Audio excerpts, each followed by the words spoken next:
අලියෙක් කියලා හිතන්න එපා. හිතන්නේ කලින් පුතේ ඔයාලට අලියෙක් හිතලා ඉවරයි නේද? අලියෙක් එතකොට ව්‍යාපාරයක් තමන් සමග කටයුතු කරන සියලුම පාර්ශවයන්ට උපරිම සාධාරණ ආකාර කටයුතු කරන්න ඕනේ. ඒක තමයි ව්‍යාපාර සමාජ වටුන සරලව කියන්නේ. මට නිකන් ඔය කියන්න මතක් වුණේ. ඔයාලට මම ඔය මොලේ ගැන කියලා ඉවරද මොලේ ගැන පිස්සුවක් කියලා. අපි කියන පිස්සුව මොලේ කියන්නේ. පුතේ මේ මොලේට නෙගටිව් දේවල් ට්‍රැක් කරගන්න බෑ. ඒ කියන්නේ මොකද?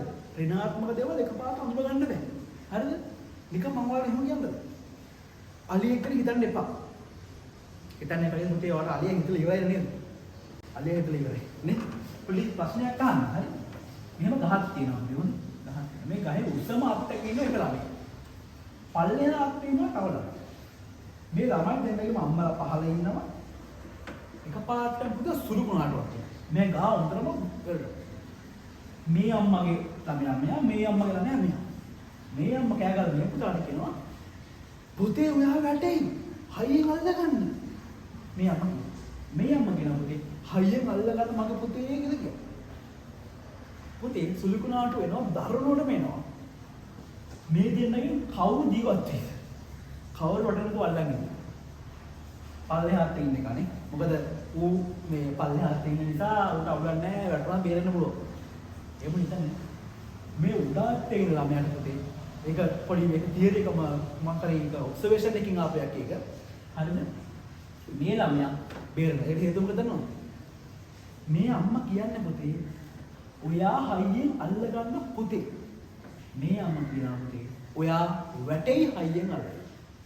එතකොට පුතේ ළමයා ගොනුවට වැටෙයිද උන්ට ගිහිල්ලා ඉවරයි. එතකොට ඒ ළමයා හිතනවා අනේ අපේ මගේ අම්මා හිතනවා මං වැටෙයි කියලා. එහෙම නේද? සමහරක් විට ඒක අම්මලා කරන වැරද්දක්. එකපත් කාකාරයක අම්මලාත් කරන වැරද්දක්. අම්මලා හිතනවා මගේ පුතාට මේක කරගන්න බෑ. එහෙම හිතන අම්මලා ඉන්නවා. අනේ මගේ පුතා පව්. එහෙම හිතන අම්මලා ඉන්නවා. එතකොට පුතේ එහෙම හිතද්දි මොකද වෙන්නේ? ඔටෝ මේ පුතාට දුවට එක බැනුව යනවා. හරි? ඔයාලා ඒක යූස් කරන්න. ඔයාලා හිතනවා මට මේ විභාග ලියන්න බෑ. මට විභාග ලියන්න අමාරුයි. ඔයාලා හිතනවා. උතන මොකද වෙන්නේ පුතේ? ඔටෝ ඔයාලට විභාගය අමාරුයි.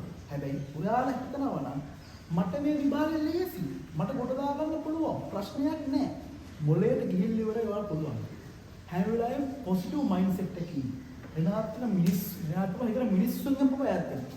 ඍණාත්මක දේවල් වලින් ඈත් වෙන්න. එතකොට ඔටෝම හොඳ පොසිටිව් එන්වයරන්මන්ට් එකක පොසිටිව් දේවල් විතරක් වටලයි. හරි? පාඩමටම මම නිකන්ම සරල කතාවක් කියන්නේ ඔයාලට මේක මේ BS පන්තියක් විතරම නෙමෙයි. ඊට වඩා එහා ගියම ඔයාලගේ ජීවිතවල ගන්න තියෙන දේවල් බිකින් ගන්න. රයිට්?